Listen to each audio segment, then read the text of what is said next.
Hi guys, today we are making crispy dogs. I got invited over to a friend's house and she said she wanted whatever snack I felt like making. So we are just going to drink wine and beer and just talk and gossip and just have a regular old hen session. We're just going to cluck away. So I figured I'd make everybody's favorite. If you're Hispanic and from Texas, you know what the crispy dog is. My father used to ply me with crispy dogs. Those are my tortillas. My father used to ply me with crispy dogs when I was a child, and boy, would it work. Okay, so basically what you need to do is you need to start off with some hot tortillas. It doesn't matter, not hot, they need to be warm so that they're pliable, because if they're dry, they're brittle. So you need to moisten them by putting them in the microwave with a wet paper towel, or you can just lightly heat them, in a pan. And so basically you're going to need as many hot dogs as you want, and you're going to need enough tortillas for as many hot dogs as you're using, and you're going to need commensurate toothpicks. So if you have 24 hot dogs, you're going to need 24 tortillas, and you're going to need 48 Q-tips. Q-tips. I did that last time. You're going to need 48 toothpicks, and you're just going to take the cold hot dog, roll it in a tortilla, and then skewer it with 2 toothpicks to keep it closed. Okay? And I will be back once I get all 24 of these done. Okay, and here we go. We have 24 jumbo turkey dogs wrapped in slightly steamed tortillas. And you will find that when they're steamed and you roll them, they will seem to want to stick together on their own. Don't be fooled. You must use that Q-tip. I am not adding cheese, but you can. And it is the most sensual, sexy thing to have cheese in a crispy dog, okay? We are by no means done with these little buddies, so give me just a second, and I'll turn you around and face the pan, and we'll show you what we're going to do to them. And we'll be right back. All right, here we have my favorite pan filled with oil. Typically, Mom, Dad, and Grandma's way is to deep fry them. So you put that Crisco in here, almost half a tub of Crisco, and you just let it melt and fill up. They used lard. And then I don't know, after I was, I would say I was about 5 or 6, Mom stopped using Crisco and started using Mazola. So here, I've got, they used to deep fry them. Here, I've got just some canola oil, maybe about 1 inch, and I am going to shallow fry them. Yes, I said fry. So, here we have our little doggies. And let me get some tongs, because I have had that oil heating for a while. Right. And put them in. And then just like with anything else you're frying, you just want these to get GB&D, golden brown and delicious. Get one in there. What, Taters? One more. See, I'm real lazy though. Mom only used to do 4 or 5 at a time. I am doing 2, 4, 6, 7, and I'm actually considering putting in one more to make 8, because I don't want to stand here over frying oil all day long. And I've also got the oven preheating, and these little grates right here on there's like a vent right here, and it's pushing the hot air from the oven out at me. And I've got extra lighting in here today, and I'm going to sweat my way into nothingness here. So basically you just let these go until they're gorgeous, and we'll be back after I have flipped them, and you can see the golden brown that they are, and that they should be. And there they are, golden brown and delicious. And some of them did split open because I forgot I used jumbo hot dogs, and the object is to get the tortilla around the weenie kind of tight, so that it's, it's a hand food. It's a food you eat with your hand. And I use jumbo dogs. So, oh, that one didn't. Which one did?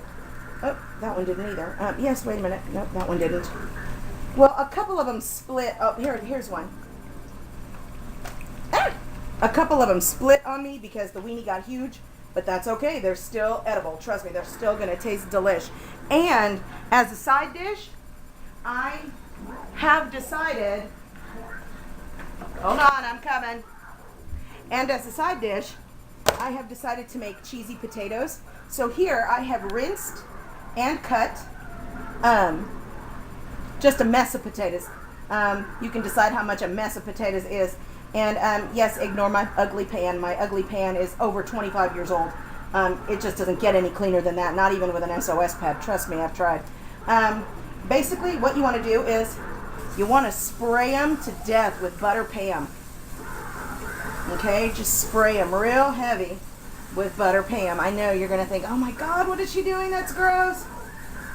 But sometimes I have these bouts of conscience where I'm thinking, oh my God, I'm going to be eating 6 crispy dogs. How on earth am I going to be eating fried potatoes? So what I'm going to do is spray the heck out of them with butter Pam, season them with salt and pepper and garlic powder.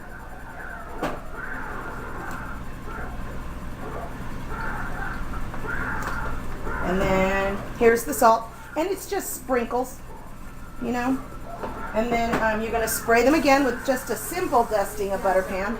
And then you're going to take your hands and you're going to just massage them. Make sure all that salty, garlicky, peppery, garlicky goodness get in there, and just make sure the potatoes are totally covered. And then you give them, after you massage them, you can sprinkle more if you see any more bare spots that need to be seasoned, and then give them one more precautionary sprinkle of butter Pam, because I don't like for my seasonings to dry out in the oven, because then they get black and it looks unappealing.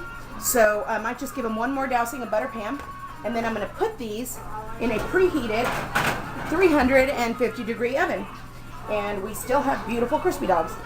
Here we go. I'm not going to let these go as long, so I am going to take these out so we can start up another batch, and we will see you in a few minutes, in about another 25 minutes, not 10. We're going to see you in about another 25 minutes when the potatoes are fresh from the oven, because I am going to mix. I have something else that I'm going to put on the potatoes. That's not it. So, all right, we'll be back in just a little bit. Ow! And while I'm getting these bad boys ready to go over to my girlfriend's house, let me tell you, don't forget, I mean, the kids can see them. I'm sure you and the kids are intelligent enough to know to remove the toothpicks, but sometimes we forget. Don't forget, because the one time you don't forget is the one time somebody's going to be sitting at your dinner table and somebody's going to take a bite out of a toothpick, and oh Lord Almighty. So, oops, look at that. See, I even looked straight at it and forgot it, and I had it in my hand. Okay, and basically, I'm going to go ahead and show y'all what I am going to do to the topping that I'm going to put on these potatoes. What it is a 6-ounce tub of Greek yogurt. I'm using Fage. I got frost on mine. I'm using a 6 Fage yogurt with absolutely no flavoring in it. Oh, can you see that? Let me see. No flavoring. It is a 6-ounce tub. And then I'm going to add to that some dried parsley and some freeze-dried chives. And again, it's just a sprinkle thing till it's the color green that you actually like. And basically the reason I'm adding it to the yogurt right now is because I want those dehydrated spices to rehydrate. And a few minutes in the yogurt will do that. And we'll be right back, and I'll show it to you. Okay, and here is my Greek yogurt with the chives and the parsley in it. And I found something in the back of my fridge that I put in there about a day and a half ago, And I'm going to do something very, very naughty, but still sexy to this Greek yogurt. I found some chili. So basically, if you wanted to, you could just use sour cream, but I'm going to use yogurt to cut the fat.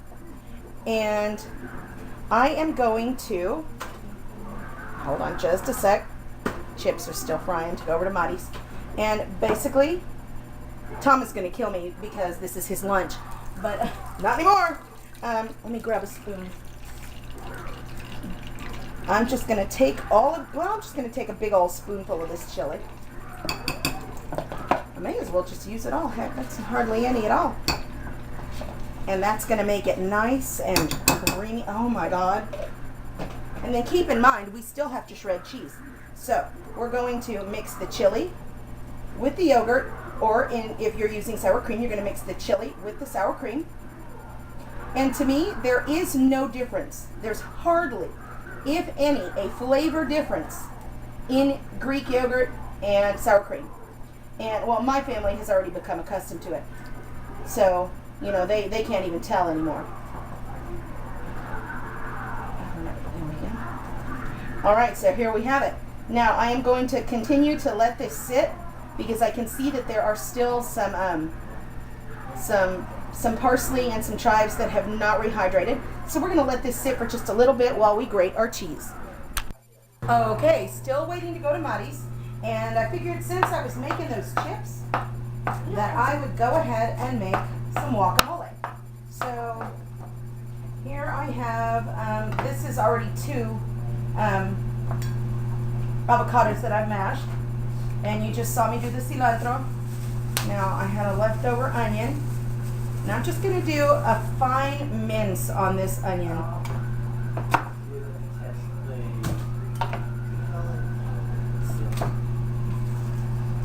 Because I don't know. I know everybody knows how to make guacamole. This is just my take on it. The quote-unquote Tex-Mex version of it. And so then, like I said, I'm not going to use a lot. I don't want it to overwhelm. And you know what? I'm going to cut out that core. You can, once you dice your onion, you can put it in a sieve and you can rinse it. And you can rinse it for as long as you want. And basically what that does is that takes a lot of that raw bite out of that onion. So here we go. So basically what I'm going to do here is I'm just going to make pico de gallo.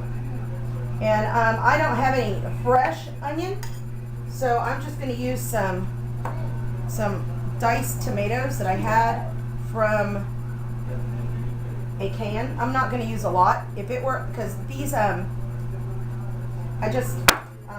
don't know how they're really, I don't know what flavor they're going to impart because they taste a little different than a fresh tomato, but why not?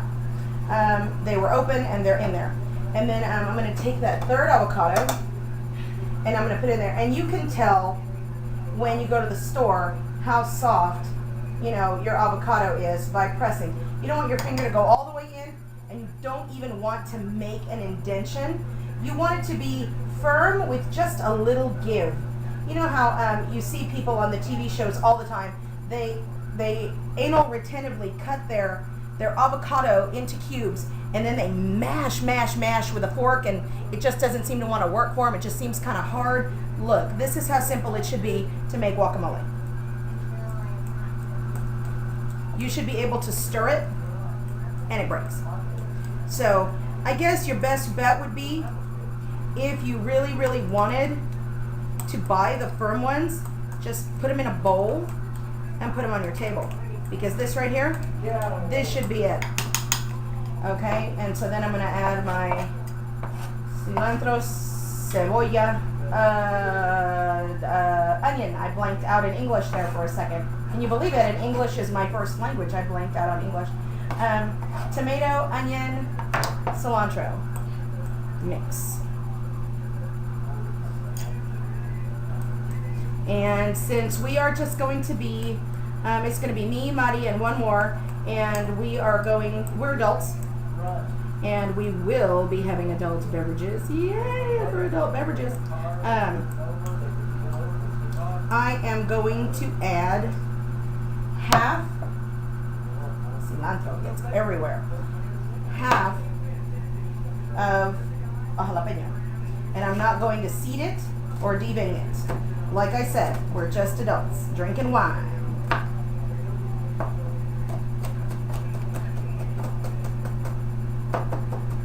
And keep in mind, the finer you cut the jalapeno, the more jalapeno flavor and spice there will be, because it's going to be smaller and it's going to just go everywhere in your guacamole salad because it's so small. It will be spicier.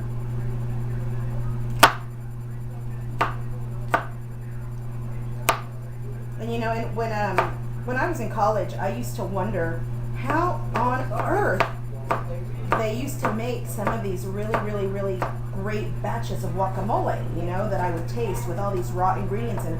And then I just realized that's all it is. It's just the raw ingredients. And you can add lemon or lime to this to keep it from oxidizing, to keep it from turning black.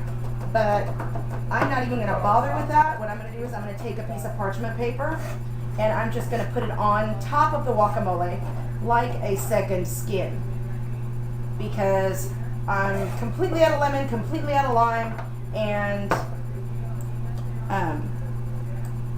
I'm going to be leaving in about half an hour anyway.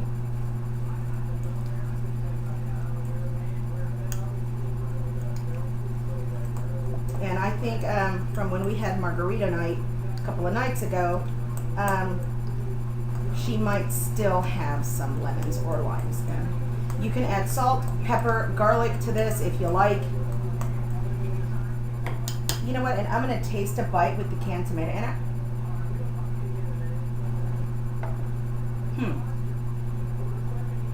That is spicy. It's good. I don't know, the tomato being from a can is a little different, but it's not hysterically different, because you go from, what's up with that tomato, to wow, jalapeno, avocado. So, basically I'm going to just cut my square, cut my rectangle, square bowl, mash down really well so that that air can't get in there, make it tight like a second skin. And we have guacamole for our tostadas. Okay, and the potatoes have cooked at 350 until just tender. And then what I'm going to do is I'm going to grab a spoon, and I am going to grab my yogurt, chili, parsley, chive mixture, and I'm going to give it cilantro. I'm going to give it one more stir just to make sure that it's all incorporated, and then I'm just going to dump it on. So I guess basically all in all, you can use 3 cups of sour cream, you can use a cup of sour cream and a cup of chili. You just want 2 or 3 cups of something yummy or gooey to go in there to help facilitate the cheese melting. Okay, and then I'm just kind of going to give it a little stir. Gosh, you know, the pan is hot, the potatoes are hot. My first instinct is to just put my hands in it. You know, that's the way the food is going to taste the best, if you just get involved with your food. It's like, for the longest time, I did not want to touch raw chicken. So, you know, if we wanted chicken fingers, you're SOL here, buddy, because I'm not touching raw chicken. And then I made, oh my God, that is so good. I made chicken tikka masala for my husband, because that's one of his favorite Indian dishes. And oh my God, pretty awesome. I cut that chicken, and oh my God, another thing I got into the habit of doing was not just rinsing the chicken, but also sometimes squeezing a little lemon on it when you have it, after you rinse it, and then you just go ahead and season it with all your other seasonings. I mean, because lemon is like universal. They use lemon in Mexican cooking, they use lemon and lime in Indian cooking, lemon chicken, so in Asian cooking as well. And so just wash your chicken and put a little lemon on it, salt, pepper, seasonings, and you're good. Okay, now, here's what I did.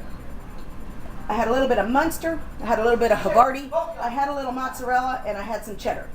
So I just grated until the box grater was full.